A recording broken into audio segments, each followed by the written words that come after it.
Right. Good morning, everyone. Welcome in. Thank you so much for being here for our next webinar, Human Work in Complex Conditions, Trauma Responsive Restorative Advocacy with Amy Dallas. We're going to get started here in just about a minute. I already see folks introducing themselves in the chat. So feel free to do that. Introduce yourselves. Let us know where you are listening from. Got folks from Harrisonburg, Virginia, South Surrey, British Columbia, Atlanta, Georgia, folks all the way from Brazil. Welcome in, welcome in. Nashville, Tennessee. More representation from Canada, Washington, D.C., Denver. Great. Yes, let's get comfortable with using the comments, the chat section. There's going to be some opportunity throughout the webinar to talk to one another and give some responses in the chat. So it is good that we are all comfortable with that. Without further ado, we're going to go ahead and get started. Hello, everyone. My name is Demointe Wesley. I am the Associate Director at the Zaire Institute for Restorative Justice, which is a program of Eastern Mennonite University's Center for Justice and Peace Building. I'm so excited to be with you for our webinar today, Human Work in Complex Conditions, Trauma Responsive Restorative Advocacy with Amy Dallas. And it's my pleasure to introduce Amy to you. We're going to have a presentation by Amy where she's going to be taking us through this framework of trauma responsive restorative advocacy, walking us through some different practices that can be really useful, especially in direct service. There's going to be some time for practicing together and a little Q&A. I'll have some announcements at the end for you, and then we will get out of here. Thank you so much. So without further ado, I am so happy to introduce to you Amy Dallas. Amy is an attorney, project generator, educator, somatic and restorative practitioner, and coach. Her work helps people and institutions learn to reflect and respond with care to those they serve and to one another, even in challenging conditions. She believes we can cultivate the awareness and fortitude to move forward in a good way. Amy has a wealth of knowledge and experience doing direct service, both as a defense attorney and now working for the Vera Institute of Justice as a program manager. And she is my colleague and buddy on the board of directors for the National Association of Community and Restorative Justice, NACRJ. So without further ado, please join me in welcoming Amy Dallas. Amy, so happy for you to be here with us. Thank you. Good morning. Thank you, Demointe, for that lovely intro. And it's so good to be here with everybody. Loving the chat, loving seeing where everybody's from. Love seeing some familiar names, some new names. Just really great to be here. So thank you for that. And thanks for saying yes to joining me today to talk about trauma responsive restorative advocacy. So before we get started, I do want to set just a few intentions. Demointe gave a little bit of a bio. I'll share a little bit more about myself, but before we do that, just a few intentions that I have as I start this workshop with you all today. So I cannot see you all. I cannot see your facial expressions. I can't really quite see how you're showing up in the room today. So chat. I see that everybody's already kind of comfortable with chat. And so I will be inviting more interaction. This is a conversation. I'll say that this is one of the first times to be able to speak about this work in kind of a public way. So it's also really exciting to hear from you all about how is it resonating for you, of feedback in real time. And I'll be asking questions. And so, yes, let's talk through the chat. It'll be our portal. I think there's like a reality show where people fall in love through a wall. Like this will be our way of communicating with each other and getting to know each other. So another intention that I have for this workshop, for this webinar, is really giving a lot of contour and texture to this framework, but also trying to be very specific about the certain areas that I'm teasing out. So I wrote this article. It is over 100 pages and close to like 500 footnotes. So there's a lot to say, and there's a lot of content and a lot of material. And we are going to go a little bit on a journey today, touching all of the different areas. But I really have an intention of not overwhelming us with information. So I'm going to do my best to just kind of pick out a few key areas and some areas for us to explore together. And as Demointe said, a third intention here is I'm going to be inviting you all to some practices. And the intention behind this is really just exploration, trying it, experimentation. It's a little bit part of the framework, actually, experiential learning. So these practices will always be just an invitation. They're not mandatory. So if it works for you, great. If not, don't do it. And it's always just going to be completely optional. So you have your choice in how you want to approach it, but I will be inviting us into practice today. So with that, we're actually going to get into one of our first practices, right? We're going to just kind of get into actually practicing together as we enter this space. We're going to do a little self-inventory, because a lot of what this framework is about is really kind of understanding ourselves and seeing where we are. So I'm going to invite Demointe back. When we do practices, Demointe will join me on screen. This helps for both for modeling, so that we can both show you all these practices, but also so you can see the effects on us. And we're here with you practicing alongside. So we're going to do just a self-inventory practice right now. We're going to just check in, see how we're doing right now. So I invite you now to just be in a comfortable seat. Just get in the most comfortable way you can be and just focus your attention on how you are right now. What is your current state? You may be holding a lot right now, a little bit. And the invitation is to kind of do an assessment on a scale of 1 to 10. Maybe 1 being just everything's really chill, feeling very relaxed. 10 being like, I can't take another thing. Maybe so 1 to 10, maybe where are you there? And as you kind of check in with where you are right now, see if you can imagine your current state in terms of landscape. So if your current state was a landscape, what would it be? Would it be crashing waves, really chaotic and foamy and intense? Or is there maybe a smooth kind of mist in a forest, kind of misty and quiet, damp? Or maybe your landscape's a desert. It's just feeling really dry right now, but also vast. Maybe there's mountains, feeling very, very sturdy. So just take a moment and check in on what your landscape is, where you are on 1 to 10, 10 being very stressed, 1 being chill. And just take another second. And if it's not working for you, don't do it.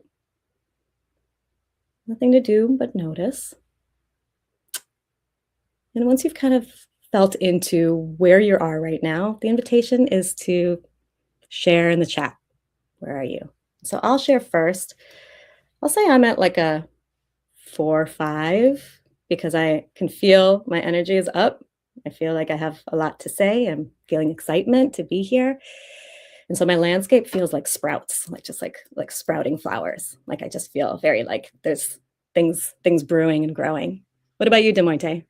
Where are you checking in? Yeah. I again, I did really like the image of like the waves. And so I have like really gentle waves, like a slow moving tide. I hear some seagulls maybe pulling my attention a bit away from that gentle tide. But for the most part, I'm really feeling that slow flow.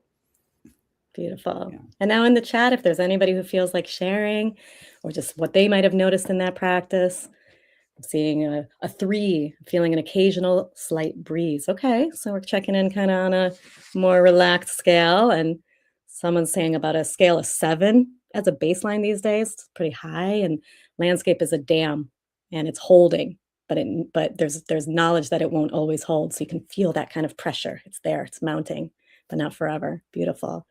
Ooh, a 6 with critters around. Nice, very active 6. Sprouting spring flowers and colors in a forest with warm sunshine. feeling inspired and excited and also tired. Not a lot of sleep last night. Feel that. Feel that. Got a 3-4. They're in the trees, the wind is blowing in the leaves, but there's some soft earth underneath. And I'll do one more, 4-5, some hills. Okay, so we're not fully at mountains, we're hilly. Yeah, all of that is welcome here. However, we're all showing up. Thank you for sharing and what you noticed. So why did we even do that practice? It's kind of an interesting way to start.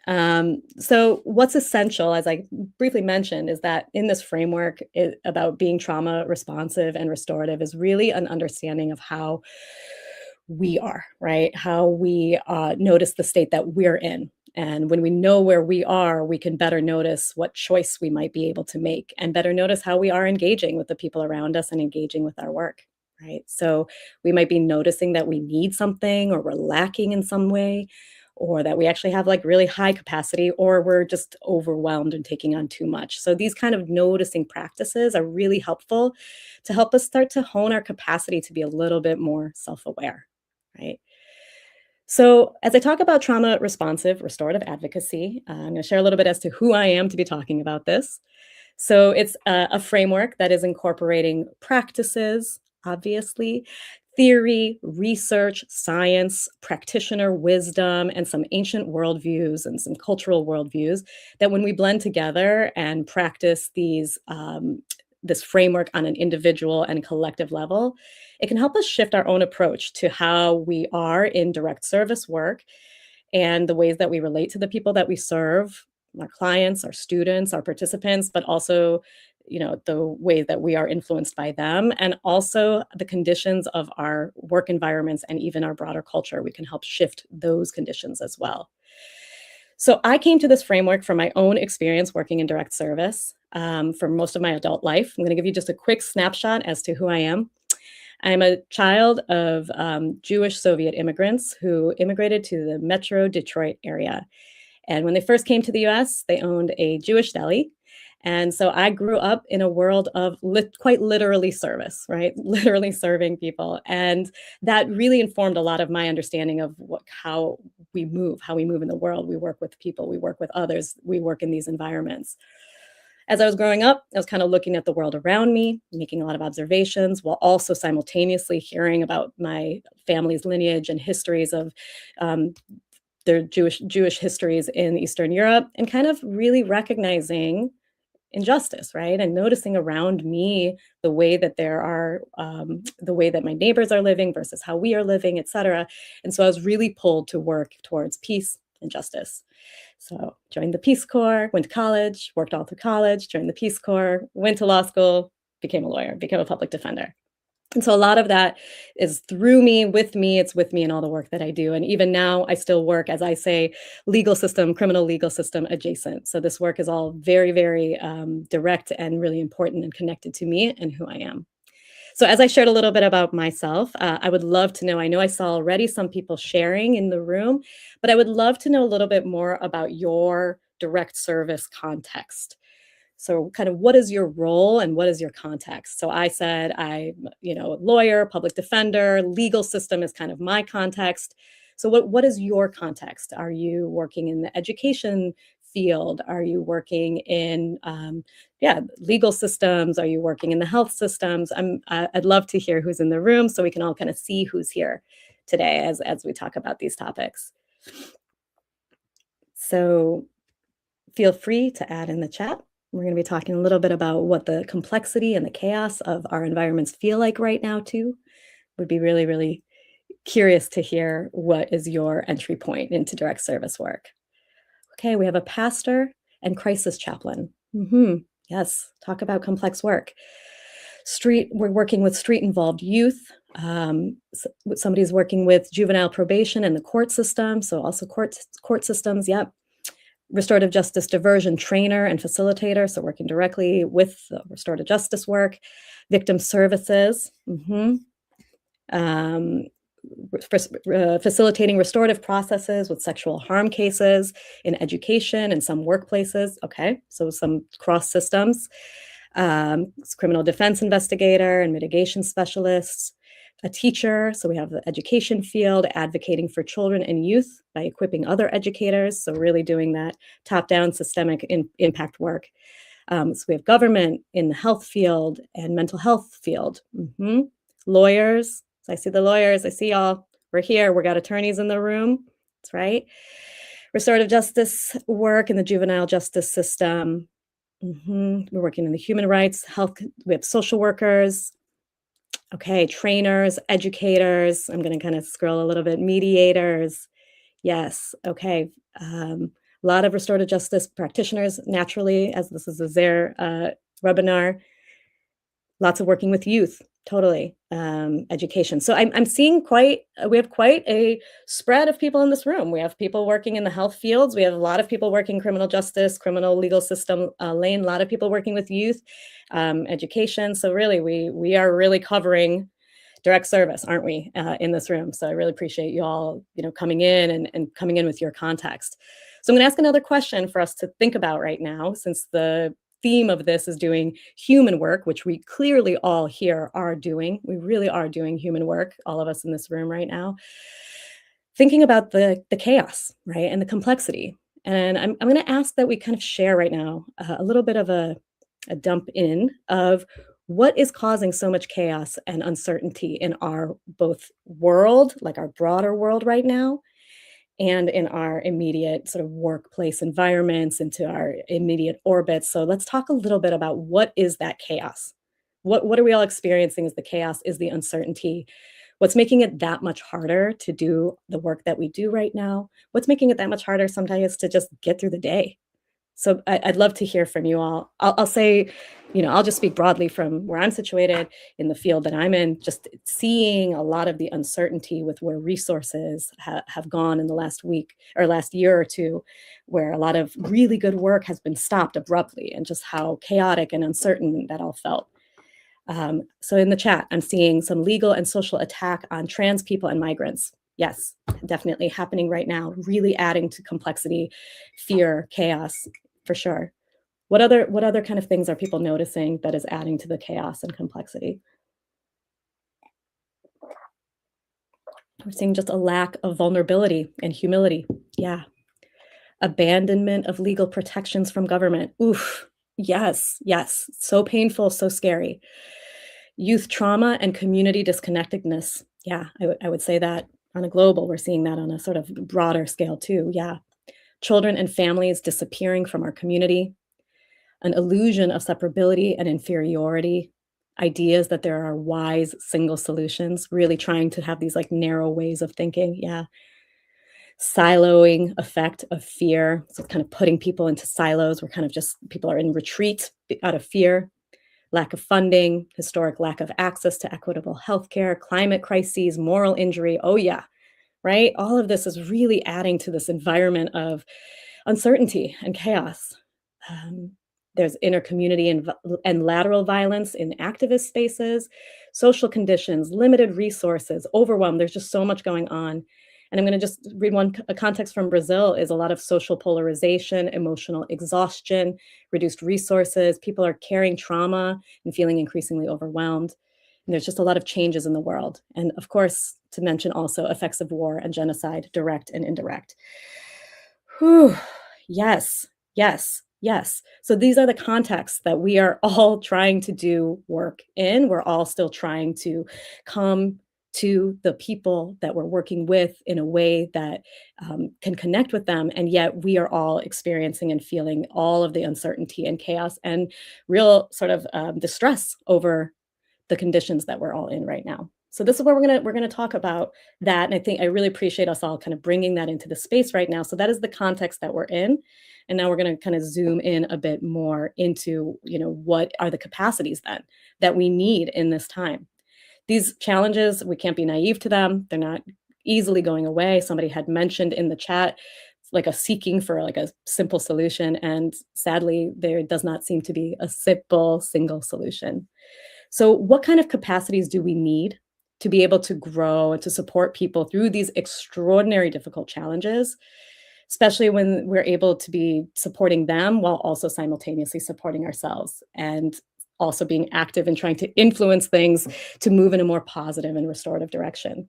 It's a lot easier said than done.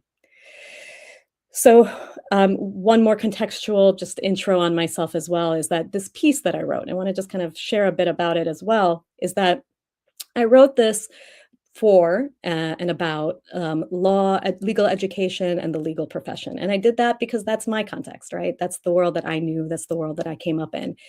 And focusing on the legal profession in particular really is also a focus on a context and a system and an environment that is inherently adversarial. It is competitive by nature. It is part of what the legal field does, right? Is sort of trying to win arguments in order to advocate for other people. So many of us come to this kind of work, the legal field, with really an intention and a desire to be helpful, to help others, to advocate, to make change. And when we are inside these systems and we not only witness and see how the systems operate, we also are impacted and affected by it ourselves. So when I wrote this piece, in some ways, it was a real love letter to the field because it was a way of me thinking of like, why can't it be different? You know, like, why can't legal education feel a little bit different? Why have I not learned in these contexts some of the practices, research, science, the things that I write about? Why was that not coming through my workplace or from my legal education? So over the years of working as a public defender, it was about a decade, I learned a lot. I've gathered a lot. My curiosity has led me to a lot of different learning and exploration from the questions that I had, like, why does the system run the way it does? How are we addressing harm? And is this really the way? How do we better maybe address conflict and harm? And how are we also addressing and responding to trauma in these spaces? So that's where this piece comes from. Now, today I'm going to be talking about it broadly with direct service because I'm actually legitimately curious. Does this translate across fields? My guess is that it does. So we're going to talk about it today, and I would love to be hearing from you all as we're in it. So let's jump in, shall we? We're going to put on some slides. I'll be doing some slides today and some coming back and speaking with you all. So trauma responsive restorative advocacy. It is a bit of a mouthful, but we're going to break it down and we're going to talk about the different pieces to it. But first, let's get into our direct service roles. Let me do this here. Here we go. So this is you. This is you. This is you in your role that you have just you put in the chat, that you shared. This is what you do every day. This is your professional role. And this is also just you. You're in the space. And this is your client or your student or your participant or the person that you're speaking with right now and accompanying through something quite difficult. And I'd like to invite you now to just think about this relationship, okay? Think about this relationship, you and this person. So what is the conversation that's happening right now? Is this a check-in or just kind of a serious conversation? Is there a tense discussion? And what does this relationship feel like? Is it easy? Is it complicated? Is it really surface? Quite deep? And what does this relationship bring up in you? A sense of urgency or obligation? Do you feel compassion? Do you feel sadness? Are you annoyed? Does it make you angry? Just think about this context. This is you. This is the person that you're directly dealing with and working with and communicating with. But we know that in the systems and in the environments that we work in, it's not just you and one other person, it's you and all of these people, right? So these are your other students. These are all your other clients. These are all your participants. These are also your coworkers. This is also that person that you still need to email back. This is also the person who won't stop calling you. This is also that person that's kind of like irking you at work. But this is the environment. This is direct service, is it not? It's us, and it's all these people.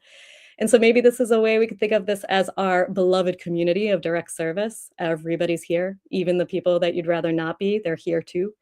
Maybe we prefer they stay all the way over there, but we just can't throw them out. Sorry. So this is the context that we're in, you know, and trauma responsive restorative advocacy focuses on the nuances of all of these micro relationships is what I call them, right? The relationship between you and the person that you're immediately engaging with and all of the other relationships, what happens in the one-on-one, what happens as you're moving through your world more broadly.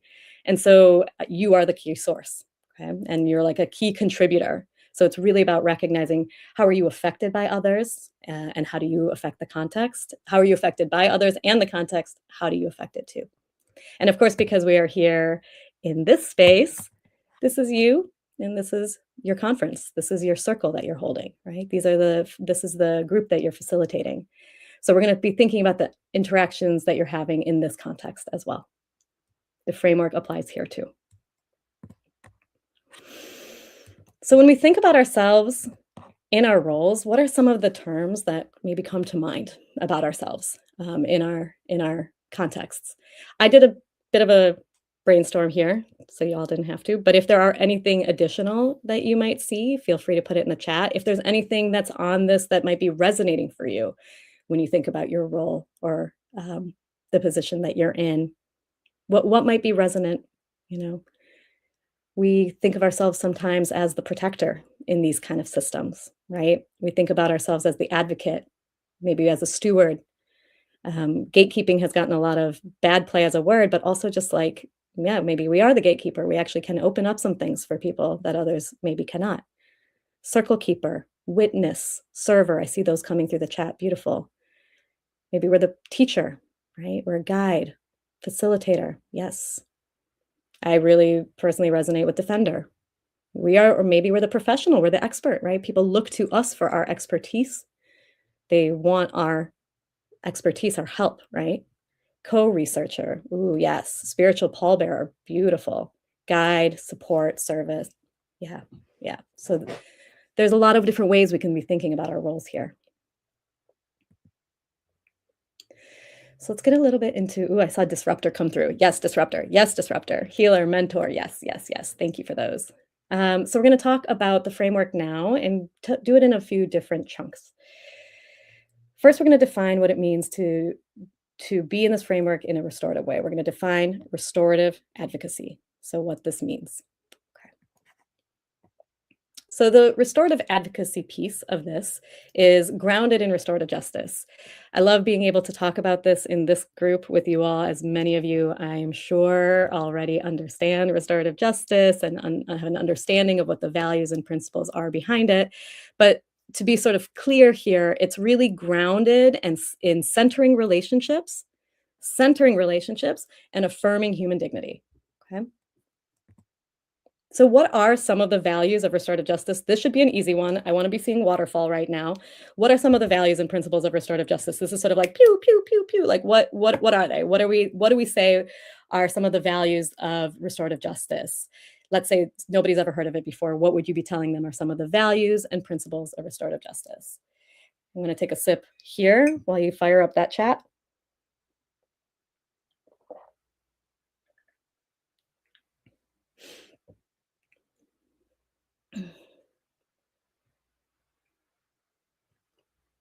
Here we go. Human dignity, human-centered, community, repairing harm, relationality, interconnectedness, respect. I knew you'd all come through. I knew it. I knew it.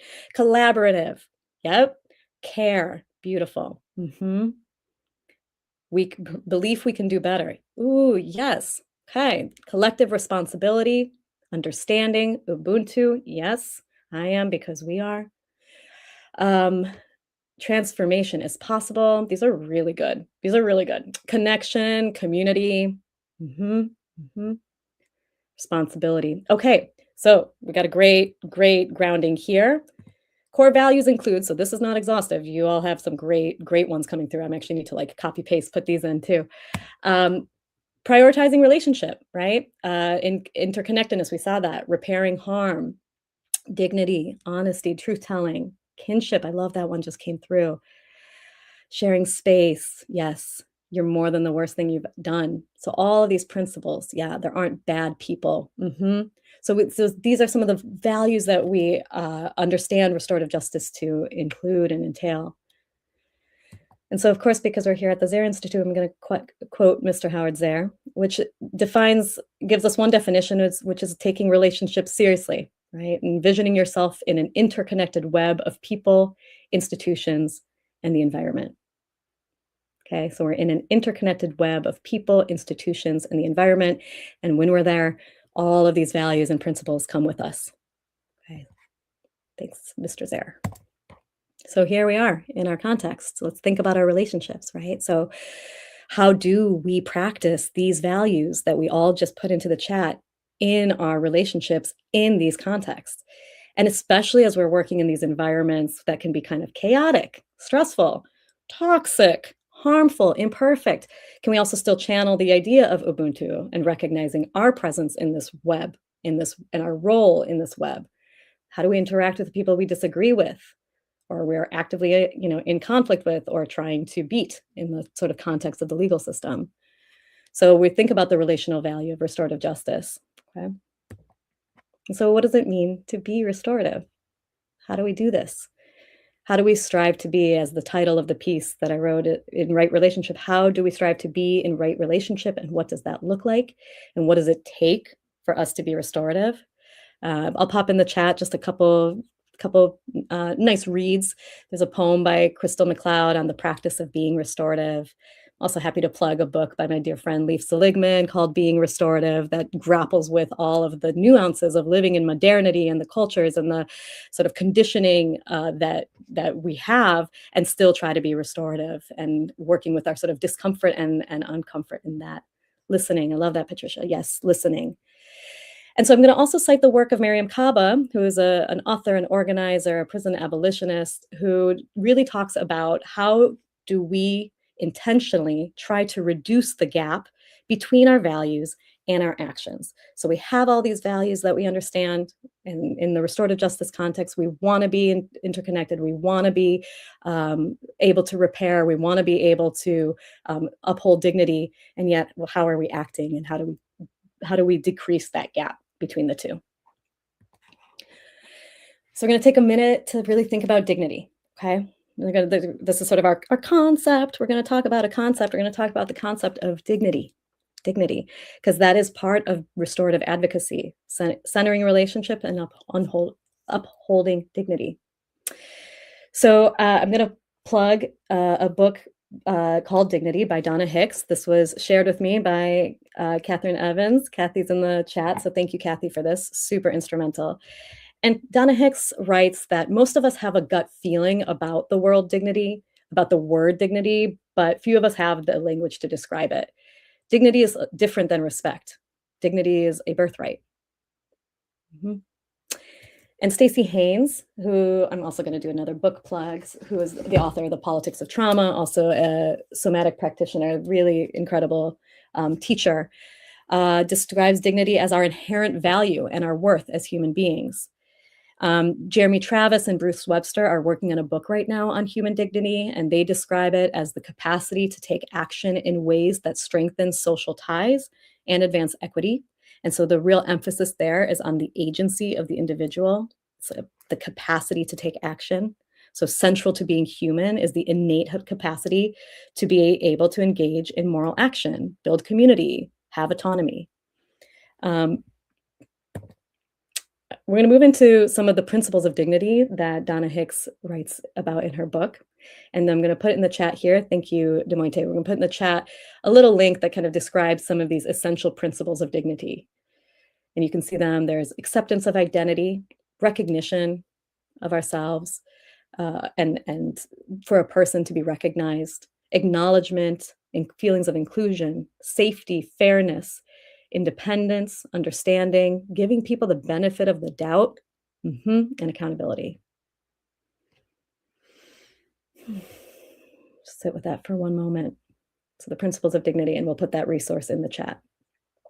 And so on the flip side, though, there are temptations that Donna Hicks has identified in her research throughout the world, especially in high conflict areas and with some very high-powered contexts, that she sort of observed in her decades of research, that there are a lot of these temptations that violate people's dignity.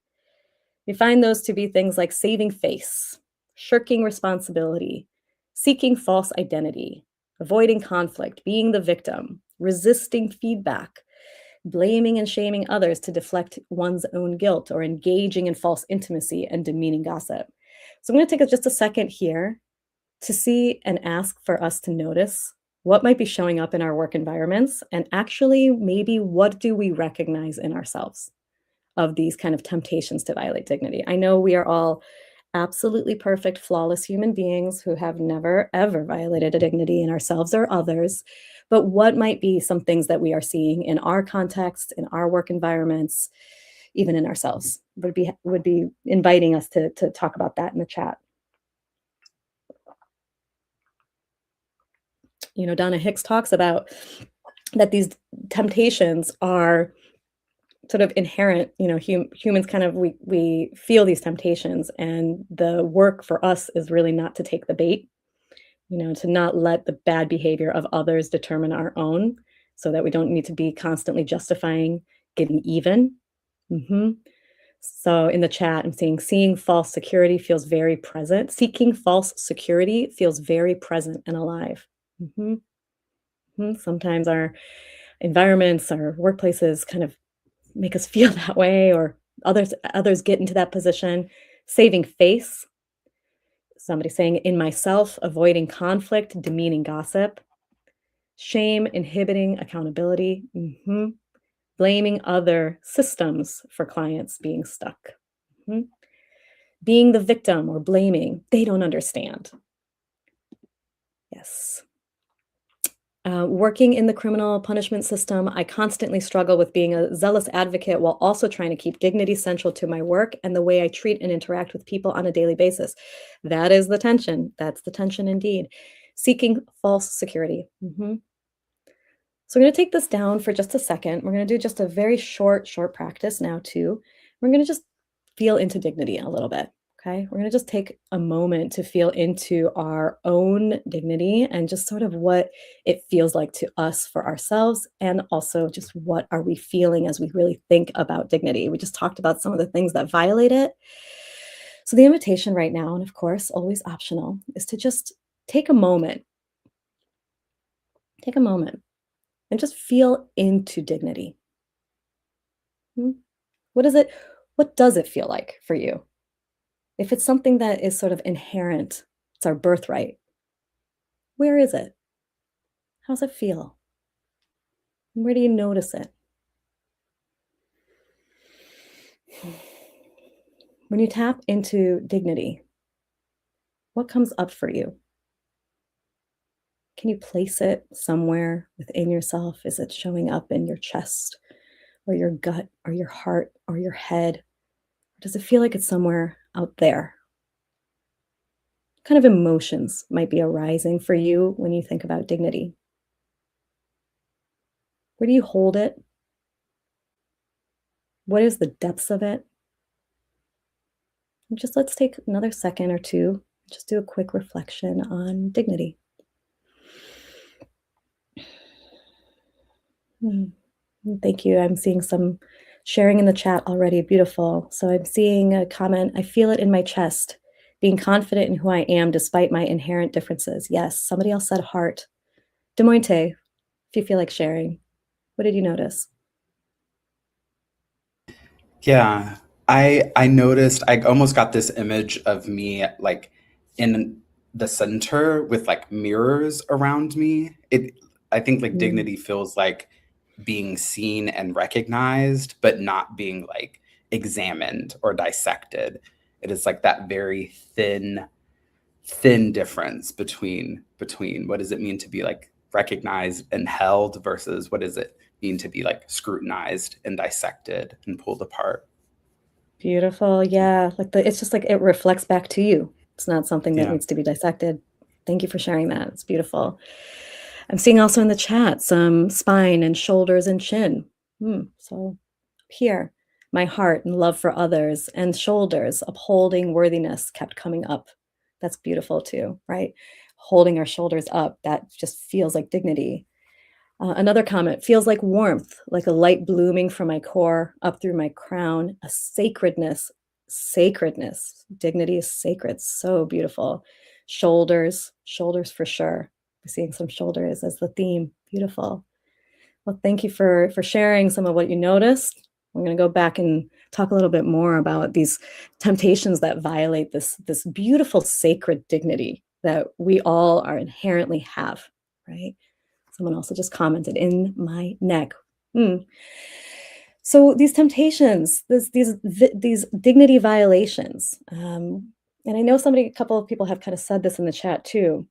You know, what's up with these? Like, what's underneath these? Like, why? Why does this happen? And let's put cynicism aside, okay, for a minute. Let's not just be like, oh, because people suck and that's just what they do, or like because those people don't get it and that's just how they are. Like, what is underneath this?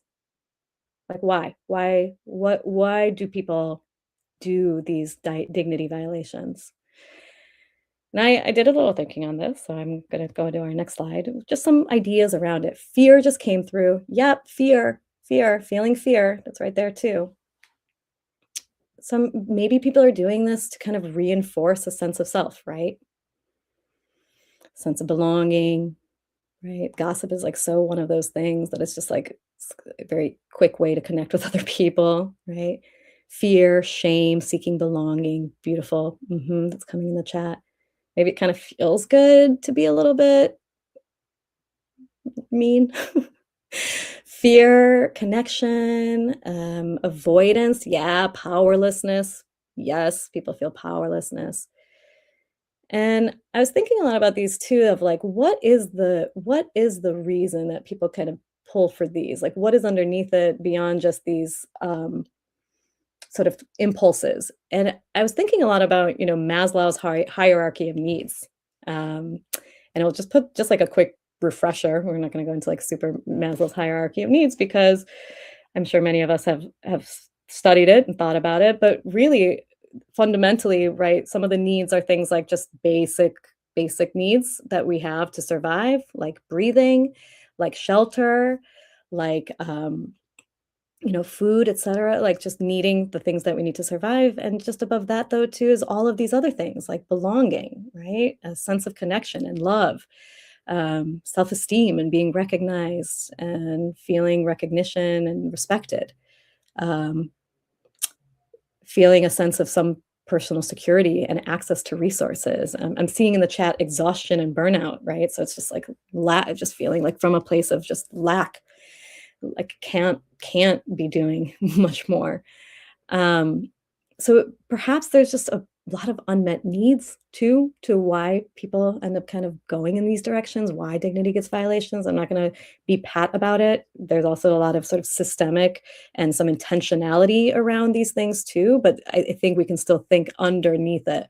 What is motivating people? What got them there? Why? Right? Why are people thinking and doing things in the way that they do? Because people are complex. Oh, my light just went out. People are messy. Okay. I mean, we all see it. We see it in our day to day. We see it in our work, and we likely all see it in ourselves too. Because we really are just animals, kind of trying to survive, trying to do the best that we can.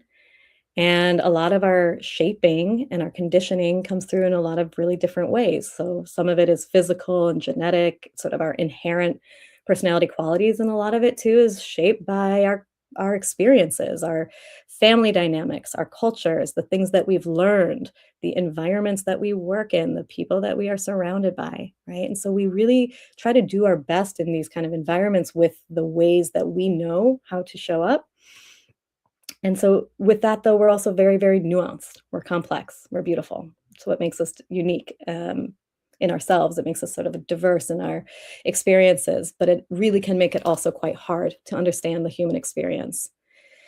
So we're going to connect a little bit to what it also is. I love that there was a comment about burnout and exhaustion. What also adds to this complexity and just this like feeling of trying to survive and finding stability and trying to do the best that we can with what we know is entering stress and trauma, right? Because that's a lot of what we're thinking about when in this framework and in the environments we work in.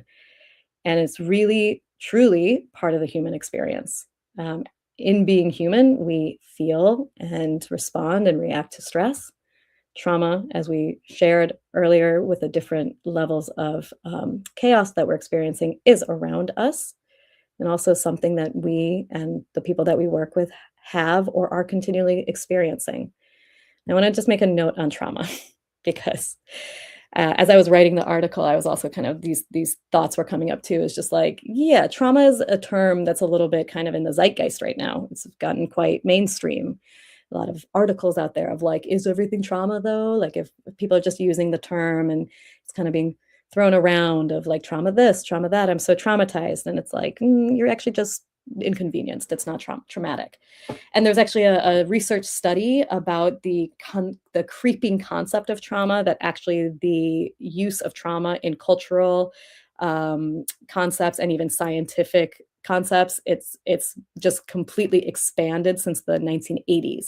So whereas trauma used to be something that was really a specific physical experience, has now expanded in the ways in which we talk and think about trauma. So I'm going to just kind of give a couple contours to it as we continue in the conversation, and thinking about the way that Stacey Haynes talks about it is that we can look at trauma perhaps from a holistic perspective, right? Which was an understanding that our emotions, our thinking, our physiology, our actions and relations are integral or inseparable. And it's an experience. It's a set of experiences from social conditioning that breaks or betrays our inherent need for safety, belonging, and dignity. So, safety, belonging, and dignity is kind of what we were just talking about in the slides on dignity, that when trauma enters the field, it sort of betrays this and it breaks it. So what ends up happening is that these experiences have us vying between inherent needs and setting those needs against one another. These traumatic experiences force us into a kind of internal competition between our own needs. And we know that this is in our spaces, this is in our lives. I'm going to quote here Prentice Hemphill, who talks a little bit about this moment that we're in right now, too, which is that there's real danger in this moment. There's mounting political and ecological threats. But our ability to respond is grounded in grounded ways, is warped by our culture's hyperactivity. The constant barrage of news intentionally activates our fear, and the drum of social media sounds a relentless warning, fueled by our most reactive and addictive capacities. We live in a state of outrage that sparks and fades, and our bodies are left defensive and often depleted. So, when we're stressed, when we're overwhelmed, when things are traumatic, we react.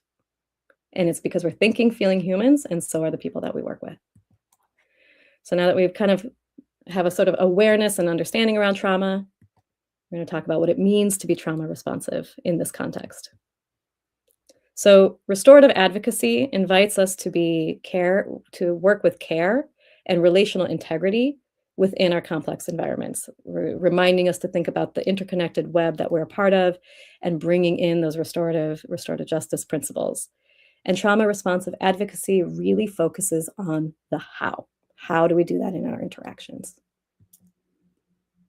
Central to this is the idea of responsiveness. Responsiveness is our capacity to respond skillfully to others' needs, skillfully to other people, while also simultaneously remaining responsive to our own internal signals and limits. So it is a simultaneous being responsive to others and being responsive to ourselves. This is us, right?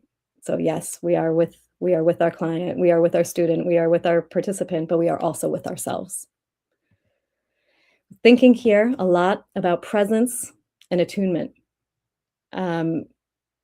To be responsive is to really have a strong presence, both in ourselves and in how we are showing up in our relationship, and being able to also attune to the people around us and attune to the situations that we're in, and that we're working through with the people that we're talking with. Amanda Blake, another great author, I'm going to show this book as well, Your Body is Your Brain, describes presence as the capacity to have your attention simultaneously on yourself and on another or others. And a deep presence requires feeling all of your own sensations while tuning in to the people around you. And our presence is critical. It's kind of like our spiritual, emotional, relational currency, because it shapes the emotional and relational field and tone of our interactions. So it's about what we exude when we're with other people and what we're able to receive and how we respond to that. And with our presence, we can practice attunement, which is, really the relational practice of presence and co-regulation, kind of like co-responding, kind of connecting at the same time, that can shift an interaction through our ability to be able to be responsive instead of reactive. This requires us to be self-aware. Okay, it requires us to work with what's present for us. When we can increase our ability to address what's going on with us and even hold the hard stuff, move with it, process it, interpret things a little bit differently. When we can do that, we can be a little bit more clear and open up space within ourselves to be more direct and authentic with others. Um, we do this by developing an inner flexibility. Okay. This is how we cultivate the capacity to know how to be present and how to ground ourselves, to kind of regulate our own emotions and our physical responses, especially to stress or trauma.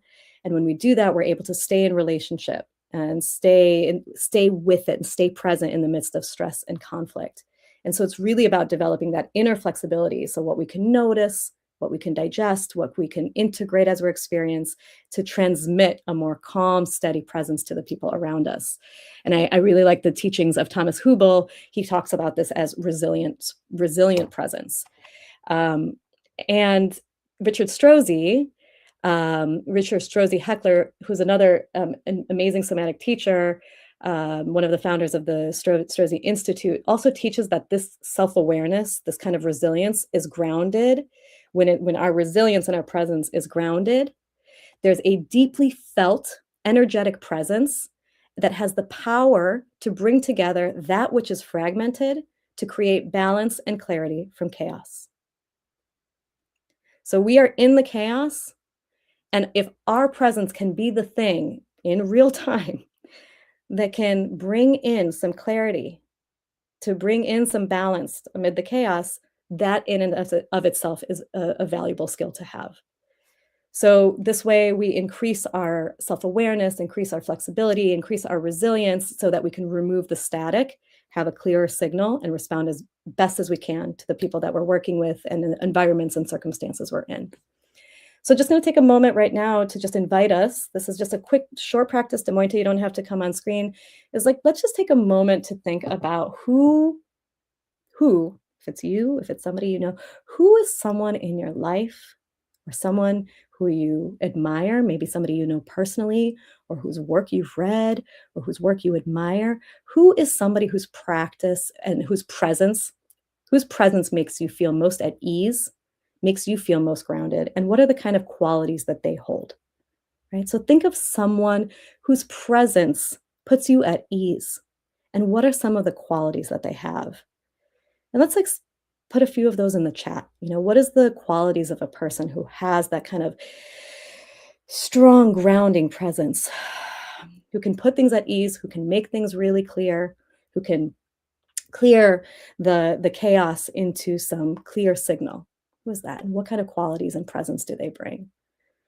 And I think for me, when I think about that, I think of like someone who appears and in their presence feels sort of unshakable. Not to say that they don't have their own struggles, but that they're maybe unshakable.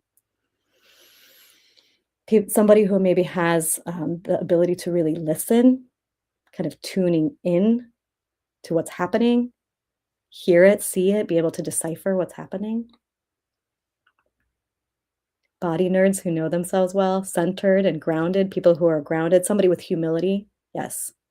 Somebody who can listen and to create space, yes. They lean in, they help navigate. They provide insights that are perspective changing, yes. When there's somebody who could just like shift the perspective and suddenly we're moving in a different direction. They're great listeners. They're extremely curious. They remember everything you tell them. I feel so seen and known when I'm with them. They don't fall into the drama. Yeah. They just kind of like, they know their lane. They keep with it. Yeah. People with good energetic boundaries.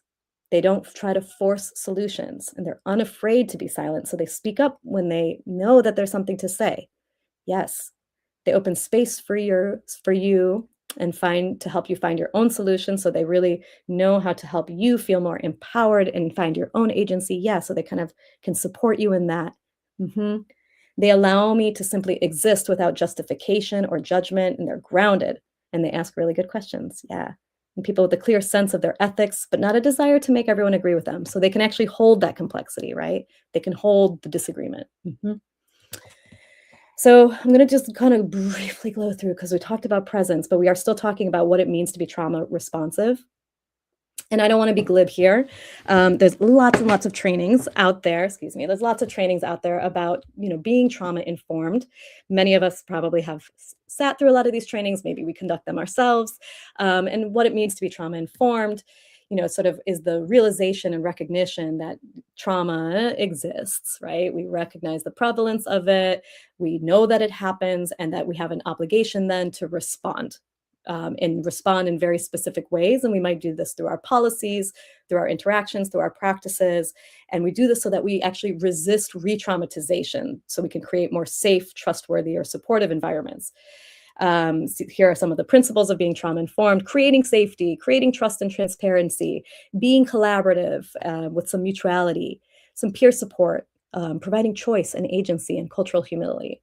So again, all of these things, this is how we are trauma informed, but how? How? So trauma responsiveness really enhances trauma-informed practice. I got this slide from the last NACRJ conference in DC by Jamie Harris Rosen and Suk-Kyung Kwan, where they were talking about being trauma responsive in circle keeping. So this really was like an aha. So I really give a lot of credit to their work. And PS, NACRJ conference this summer, there's going to be a lot of discussions too, I saw, on trauma responsiveness and different practices.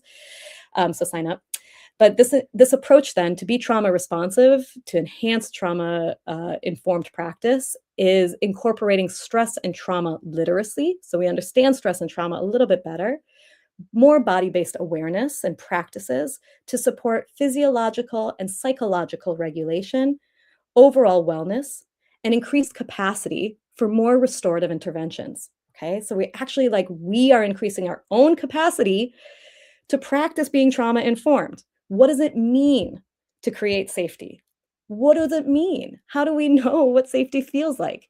Do we know what safety feels like in our own experience and in our own bodies in order to then be able to create safety for others? Do we know what that is? So really we think about what are the capacities and the ways that we need to have our own skills and sense of how we show up in our work and what we do in order to create more trauma informed. Is safety real? Great question. Somebody just asked in the chat. I feel like there can be a whole webinar on that. So back to the framework, right? Because there's a lot of different elements to it. And I'm also keeping an eye on time. This framework has 4 distinct pillars for how we become trauma responsive and restorative in our advocacy. And like I said, there is a lot in the article, so I'm going to just kind of tease out a few key areas here, and we're going to talk about kind of a few things to highlight here. So trauma responsive restorative advocacy is really about experiential education and practice. And when we practice, what that means, okay? So experiential education is one thing to learn about something. We can get the information, we can have the trainings, but also how do we then practice? And as we're learning, can we be active in the ways that we're learning as well? And can we be learning not just through a slide deck, can we be learning through practice as well? So another concept coming through, okay? Before we move into all the pillars, this is a concept I wanna share and for us to explore together a bit, which is integral to the framework and what we're talking about here. And maybe some of you know this term, so we're gonna talk briefly about it. Interoception, we're gonna talk about it and do a short practice to experiment with it, and we'll take a breather from the slides for a moment. So interoception is our interoceptive awareness, which is quite literally the ability to sense and interpret our internal body cues, like our heart rate, our muscle tension, breath, other sort of visceral physical sensation. And Dr. Ray Johnson describes it as the sensory information arising from within the body. So our culture is really hyperfixated to keeping us quiet in our heads. We are looking at things, we live through our eyeballs, we live in our minds, we're all on our screens. Like it's like everything is up here, we're like constantly here. But it's like we forget that we actually have a full body that we're connecting to. So we often don't notice, we ignore, we override our body's signals because our modern culture has us just living in a very cognitive behavioral paradigm. It's kind of rooted in Western philosophy that really privileges being rational and cognitive, the sort of I think, therefore I am, Descartes had said. Just it's really prioritizing our intellect over our full body experience, and it kind of relies on this linear cause and effect thinking, like we're if I just think it through, then it can become reality. But Dr. Ray Johnson describes that the actual complexities of human experience is the dynamic tensions, complex undercurrents, and tangled contradictions that emerge when interpersonal and embodied dimensions are factored into the mix. So it's really kind of like a prerequisite to be able to self regulate, because when something is happening, when we're in a conversation and something might land the wrong way for us, are we able to notice our heart rate increase in real time? Are we able to notice the sort of tingling in our jaw? Or does that tingling in our jaw then just get us to say the thing that we then regret later saying? So it's really about the noticing. Can we notice? And our culture really has kind of a poverty of language in describing what we feel, what we notice in our bodies. Like we generally ask each other, like, how you doing? How you feeling? And you're like, good. I'm like, okay, good. Yeah, me too. So we're going to do a quick exercise. And again, this practice is completely optional. Des Moines, I'll invite you to come back on our screen. And we're going to play around with interoception just for a couple moments and see what we might notice in ourselves. Now, I do want to acknowledge that for some people, it's like going to be very simple and easy and natural to do this. And for some people, it's not. And for some people too, kind of focusing inward on the body might not actually feel safe, might not feel good, especially if we're feeling a lot of chronic pain or the body has not historically been a really safe place for us to go. So truly choose what is most comfortable for yourself. So we're going to the invitation here, if you are feeling ready to experiment with interoception, is just to notice what's happening within. We're going to notice our internal landscape. Okay, there's no right way to explore, just an invitation to get curious. So you're in your comfortable position and you've been seated for a while. So maybe stand up or find something in a way that you can feel the support underneath you, whether it's the chair or the ground. You can keep your eyes open or closed, or maybe a soft gaze. And now see what you might notice about the temperature of the air right now. What does your skin feel like? Right? Are you noticing that it's a little cool, or maybe you're a little bit warm? See what you're noticing right now about the textures you're feeling on your body, your fabrics. Are you feeling softness? Maybe you might notice some weight or some tightness, like a waistband or the top of the socks. See if you can notice, nothing to fix, nothing to change, just kind of notice those sensations. See if you notice what points of your body are making contact with clothing or furniture or objects, maybe an animal friend. And just notice what that contact feels like. Is there firmness? Is there softness? Does it feel supportive or constricting? Do you want more contact, less? Now slowly turn your attention inward and start to notice your breath. Just observing it, not changing it in any way. But what are you noticing? Is it shallow? Is it full? Is it fast? Is it slow? Where do you feel it? Is it in your nose, your chest? Where's your breath? And now see if you can sense your heartbeat. Maybe you might notice it in your chest.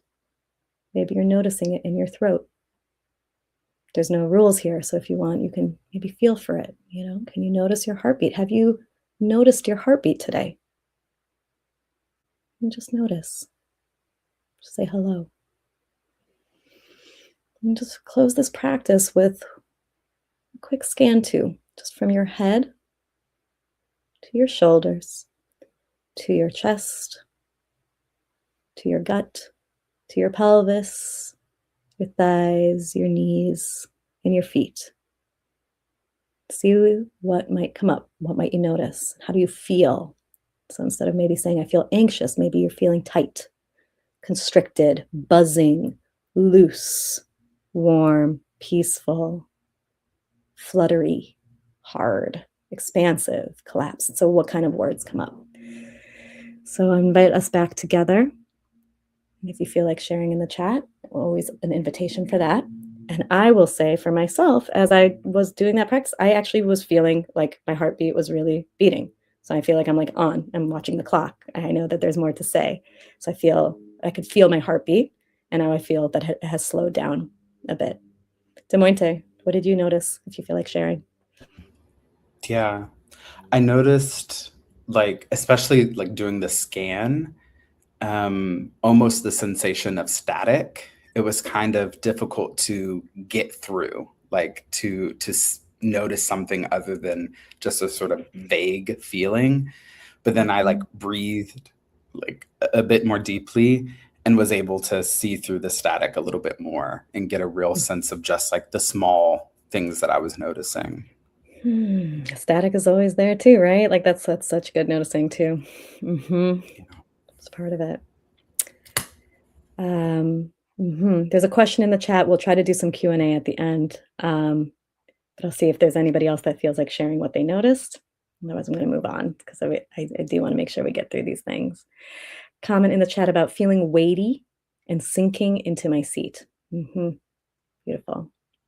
So feeling some of that weight. See, feeling our weight, right? We're not flying. Okay. So we'll move on. We'll bring the slides on back. So interoception. We'll now talk a bit about these pillars. All right. So the first pillar here, thank you for another comment in the chat, noticing tightness in my back and shoulders. Good noticing, right? Just noticing where our bodies are at right now. So one of the first pillars here is stress and trauma education. Now, this is massive. This is a massive area, and we're not going to go into all of it. That in its own is its own webinar, it's its own lecture. So I'm going to just kind of give these brush strokes here about how the field of trauma has really expanded. And when we're talking about trauma now, we're no longer just talking about ACEs and amygdalas. There's a lot more attention around the body, around cultural, around generational, and all of the other systemic aspects of trauma. So when we're talking about trauma education and we're doing this kind of trauma education in our academic institutions or our workplace environments, what are we focusing on? And could we be a little bit more expansive in our trauma education? Because the field has expanded and continues to. And also, it's not, a lot of these concepts aren't new.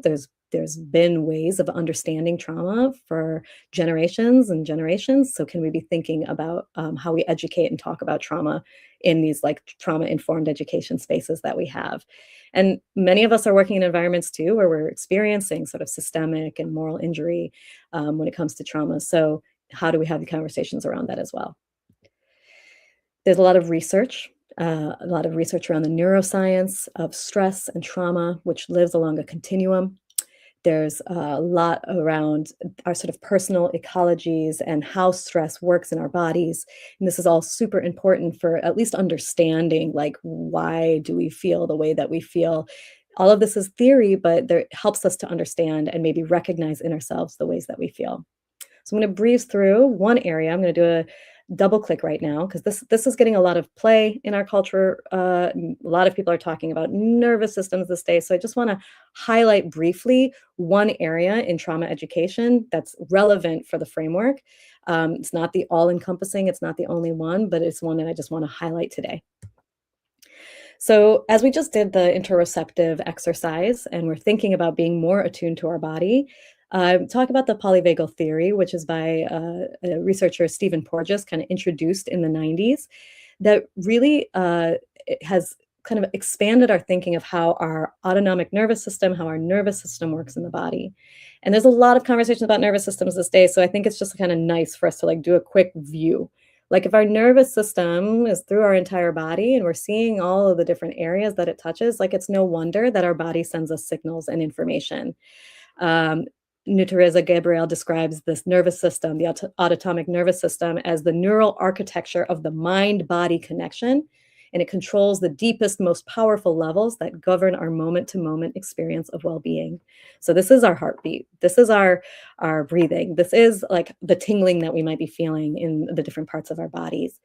And we've had, I'm sure in all different education, there's been conversations around fight, freeze, And now a lot of people talk about appease as well. So I'm just putting those resources in the chat that, these kind of tendencies, the fight or flight mode that we're in is not just like fight and I'm now in an argument. Fight actually might include something like racing thoughts all the time, emotionally, like just really, really thinking things that are really, really dire, being unable to stop working, just like this constant, like needing to be in motion, unable to turn it all off, this hypervigilance and this fear. So when we're in this mode, in a fight mode, for example, or flight mode, how do we notice? How do we know that we're there? Right? Can we check in with ourselves and be like, oh, I'm there. I'm there right now. Sometimes it's called for. These are all our kind of natural responses. There's not necessarily that it's good or bad, but we can get stuck in these modes. Sometimes the circumstances call for it, right? When things actually are urgent, we do need to be responsive, like we need to be reacting. But sometimes we just get stuck in these modes and we can get stuck in them for hours, for days, for years. Okay, so it's really about kind of being more aware of when we are in certain states. Are we in a fight flight state? Are we in a freeze state where we're just like, we're just like, we're offline, right? We can't handle, we're not here anymore. We kind of turn off. And that might just be something that's in your conditioning and the impulsive way that your body works. So we have an understanding around this in order to then work with it. Okay, the reason we talk about this is so that we can work with it. Neuroception is another concept. I'm going to bring this through. So the ways in which our bodies do react in the fight or flight or in the freeze or in appease is that we're actually kind of reacting to our environments and the people that we encounter. Our bodies are always scanning for cues of safety or threat. And this is something that's introduced through Stephen Porges, through the polyvagal theory, which is why I highlight that theory. So it's the way that our nervous systems continually scan. We're kind of scanning our environment, and we do this unconsciously. It's both kind of hardwired and it also adjusts based on our previous experience and conditioning. So neuroception, this can feel really different with different people. People who've experienced a lot of stress and trauma in their lives may be having more hyper vigilance. And there's also even the concept of like faulty neuroception. But so we're like scanning, we're scanning other people. Our bodies are transmitting and communicating with each other. And this isn't like our nervous systems are whispering to one another. It's that it's through several mechanisms. Mirror neurons are firing, emotional contagion.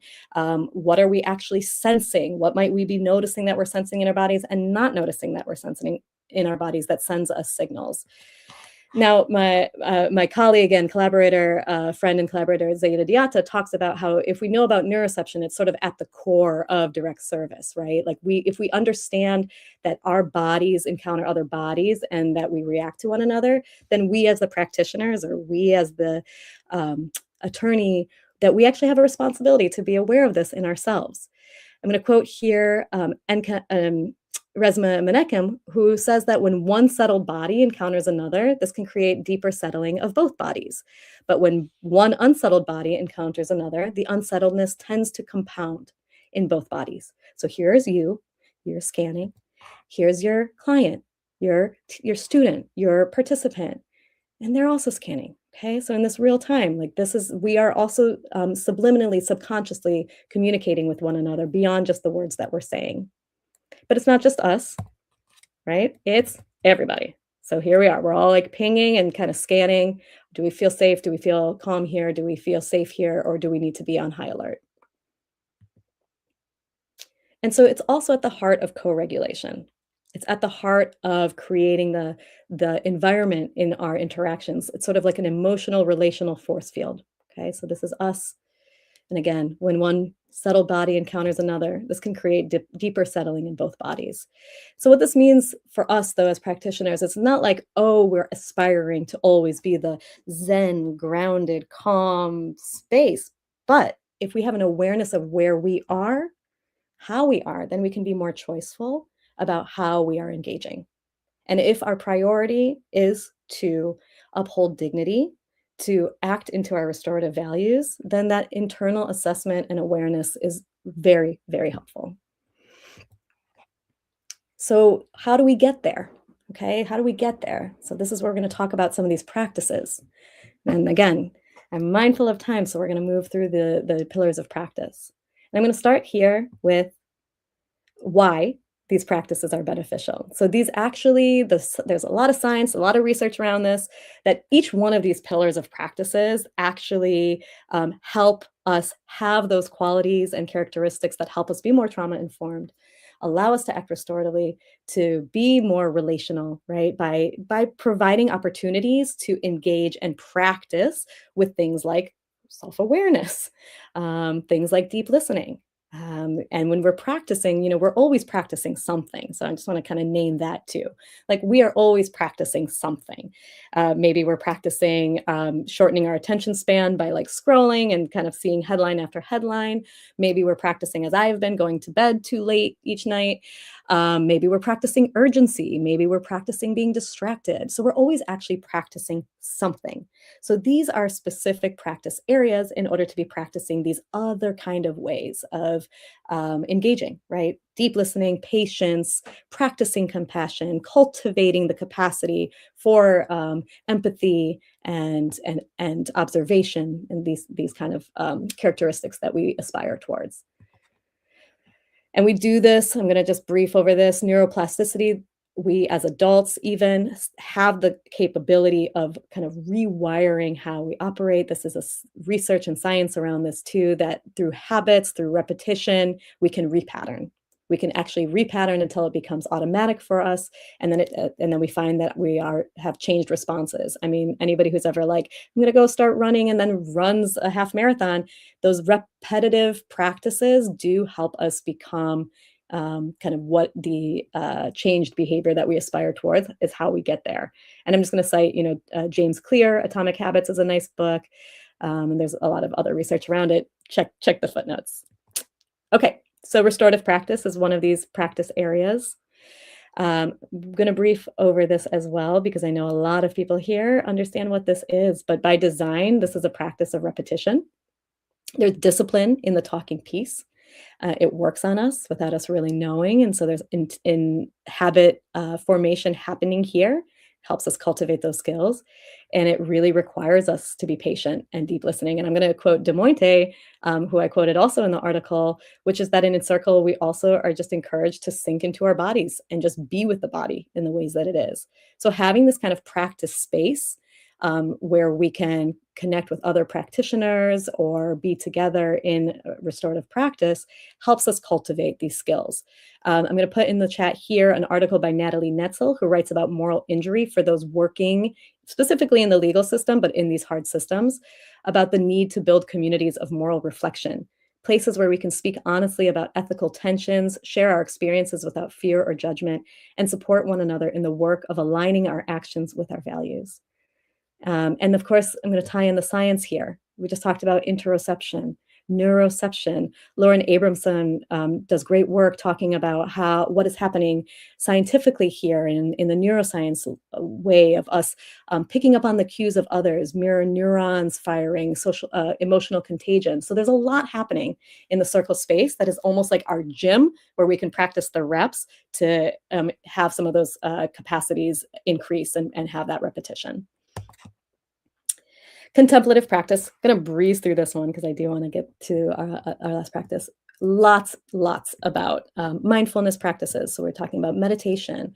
We're talking about art making, journaling, yoga, group practice. How better to know that oneself, but through engaging in these contemplative practices. We increase our meta awareness, where we can observe ourselves and observe our own consciousness. So I'm going to just pass through on contemplative practice, not because it's not important, but there is a lot out there on mindfulness. Luckily, it's been really increasing in popularity. So it is something that I'm sure if you want to engage with, you can easily find. And there's some science around that too, but we'll skip through into somatic practice. Now, somatic practice too is really at the heart of the framework, because as I said, so many of us are conditioned in our heads. It really takes some intention to get into our bodies. We learn to ignore our bodies, but our bodies are actually our instruments. And so we engage in somatic practice, or I describe it as body-based practices, in order to be more embodied as we're working with people, and more embodied in actually living into and practicing the values that we want. Because we're not just our emails, our eyeballs, our voices, we are our full bodies. I'm going to quote Prentice Hemphill about what it means to be embodied. The definition of embodiment is a growing awareness of bodily sensations, patterns, habits, beliefs, and the context through which the body learns and experiences the felt sense of these expressions and being in the world. And again, to quote Richard Strozzi Heckler, that when we are embodied, we become learners. We can learn from situations. We can learn from our experience and from life. If we don't live in our body, which is the seat of our experience, we're only capable of rote learning and reacting in mechanical ways. And we know we get into these mechanical reactive ways, especially in the context of our work environments and the context of our world right now. We can just stay in these reactions. So the field of somatics, and I did some thinking around like, how do we describe somatics? Because it's so broad, and I know that we're nearing the end here. So these are the last few slides. Somatics is a field of movement studies and body work. It foregrounds our internal physical sensations, perceptions, and experiences of the body. And Stacey Haynes really nails it by saying somatics holds that the body is inseparable from the self and how we live, act, and relate. And the field of somatic practices is quite broad. I tried to distill the different areas of somatic practice. Some of you may be hearing this word for the first time. Some of you have been hearing it kind of also kind of popping up a little bit more in mainstream culture. But somatic practices has a huge range. So some of the practices really are about stabilization, kind of creating safety in the body, downshifting from stress, recognizing where we are with our fight or flight tendencies, or where we might be feeling a little bit more activated in our nervous system, and finding ways to bring ourselves to safety. All the way, and I guess there's not really like a hierarchy, but all the way to somatic practice being used in trauma healing context. It's being used a lot more in therapeutic context. It's being used a lot more in like clinical therapy spaces. And all of this practices in between, these different kind of modalities where there's coordination and body awareness to kind of self-organize, connect the mind-body connection, and also connect with our presence and purpose. And then this is the last slide, and there's a lot here, so I'm not really going into it, but I kind of compiled, and this is not exhaustive, but the different modalities that exist when we're talking about somatic practice. So just to kind of give you a sense that it's not just one kind of practice. Now, for example, my friend and collaborator, Lindsay Frischer, teaches in the Strozzi lineage and the generative somatics, politicized somatics lane. And I have certification in the resilience toolkit methodology, which really focuses on like the sort of more stabilization micro practices. And when we've done work together, our kind of modalities really blend. So there's different ways that these practices and these type of modalities can work together. And that's like good ways to engage with restorative practice, depending on the practitioner, depending on the context. So we're going to close. I see we're getting closer to time. So we're going to close with just a few micro practices to end with. See if we have like a few minutes for Q&A before we close. Just kind of a quick last slide, and I'll come off screen, off slides. I love talking about all this. So anytime that you'd want to connect, I'd be more than happy to connect with you all. My email, and we'll put a link in the chat for a way for us to stay connected. So let's do like in the last few minutes, just a few settling practices, okay? And just see where we are. Now, as we talked about earlier, the fight or flight, where we might notice we're like in a sort of hyper response, or we're noticing our signs of being in high activation, or we're feeling the stress in our bodies or noticing these sensations in our bodies. How do we also notice when we're actually settling? So I'm going to just name a few signs of settling that you might notice as you engage in a practice. Some signs of settling might be deeper breath, right? It might be sighing. It might be yawning, might be some watery eyes or saliva in the mouth. You might feel your shoulders drop, maybe some more warmth. You might feel your thoughts clearing. So as we do next exercise, just see what you notice. And there's nothing to try to do too hard, nothing to change, just noticing. And again, always optional. If there's any discomfort or it's not working for you, just stop. But I'm going to invite you now, since we've been looking at the screen for a long time, going through slides, to engage in a practice right now that helps us orient to our environments. So I'm going to invite you now to just move your eyes away from the screen, and I will do the same. And start to turn your head and notice your space. See what colors might be coming to you. See what shapes. What kind of patterns, what kind of textures might you notice? Feel free to turn your head left and right. What are you noticing about the light or the shadows? What are you seeing in the corners or on the floor? Are there firm surfaces, soft surfaces? Just notice. Notice what's coming to you. And as you're noticing your environment, see what you might also notice you're hearing. Maybe you're noticing hearing the sound of my voice, but maybe you're also noticing other sounds in your space. And are they close? Or are they far? Are they pleasant? Kind of annoying? What sounds might you be noticing? Nothing to do to change, just notice. And as you're taking that in, the invitation is to also notice what you might be feeling, as we did before, right? What might you be feeling on your skin right now, in the fabrics and the textures surrounding you? So anything that you feel like needed an adjustment? What might you notice on the weight? What's underneath you? What's next to you? And just take another moment to notice, and we can come back together. Just final kind of noticing here. Demointe, what did you notice? I was really focused on what I was seeing. I noticed like a reflective piece on, I can see my running shoes in the distance. And so I like keyed in on like the reflective piece on my shoes. Yeah, I was noticing different like paint patterns on my walls. Yeah, just small Beautiful. things. Beautiful. And if anybody feels like sharing in the chat what they noticed as well, for me, I definitely noticed it slowed down my thoughts. And so that was very helpful as we're closing things out. I am mindful, there's a couple more exercises we can try, but I am mindful of time. So Demointe, I'm happy to turn it over. If you're interested in doing more practices, let's connect, right? I'd love to hold spaces where we can practice together. I do a bi-monthly or monthly-ish space. I'm calling it a stabilizing space where we can all practice together. And there's a lot, oh, beautiful, another reflection coming in, looking outside and breathing slowed down. Excellent.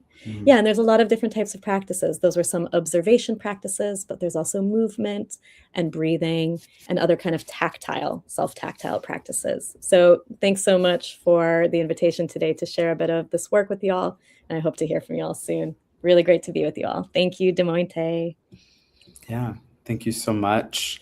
And we have about 3 minutes left and I have some announcements, but if there are one or two questions that maybe we have time for maybe one question. But if not, we can also just share our gratitude for Amy for sharing this space. This video will be automatically recorded, and so it will be in our on our Zare Institute YouTube under the live section. Hillary, I see your question. That might be a longer question, so I might have you connect with Amy, if that's okay with you, Amy. Yes, I'll copy down great. that question and I'll send it Thank to you. you. Yeah, of course. Okay, Amy, thank you again so much. For everyone else, I have a couple of quick announcements. We have 2 more webinars coming up in April. I'm unofficially calling it Restorative Reads Week.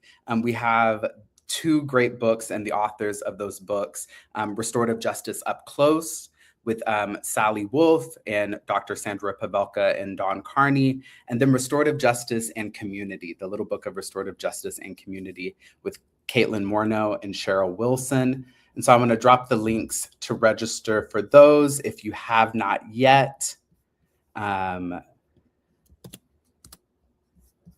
We would love to see you. Grab the books. You have plenty of time to grab the books and peruse them, read them, and come with really good questions for the authors and editors.